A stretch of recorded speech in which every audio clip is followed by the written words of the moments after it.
வணக்கம் நண்பர்களே, இன்னொரு காணொளியிலே உங்களை சந்திப்பதில் மிக்க மகிழ்ச்சி. இன்றைக்கு நாங்கள் பார்க்க போகிறது நெதர்லாந்தில் கேவ்ஸ் சிக்கன் எப்படி இருக்கும் என்று தான்.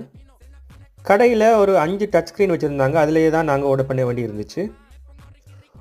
ஒரு வெஜ்ஜி மீல் அடங்கலாக 4 பேருக்கு, அதாவது 2 அடல்ட்டுக்கும் 2 சின்ன பிள்ளைகளுக்கும் ஆர்டர் பண்ணியிருந்தோம். மொத்தமாக 30 யூரோ செலவாக இருந்தது.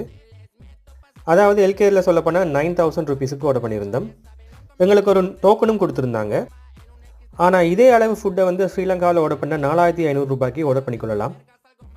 அதோட அவங்க எந்த ஒரு சோஸ் பேக்கெட்டும் கொடுக்கல. சோஸ் வேணுமெண்டா நீங்கள் தான் ஆர்டர் பண்ணிக்கொள்ளணும். அதுக்கு கிட்டத்தட்ட 0.50 யூரோ விட்டு கொள்ளுவாங்க. டேஸ்ட் எப்படின்னு கேட்டிங்கன்னா, நான் சுமார் தான் சொல்லுவேன். ஏனெண்டா எங்களோட ஊரில் கொஞ்சம் ஸ்பைசியாக இருக்கும். ஆனால் இதுதான் நார்மலான ஃபுட்டுன்ட்டு நான் நினைக்கிறேன். இன்னொன்று என்னென்னா, ஃபுட் கொஞ்சம் கோல்டாக தான் இருந்தது.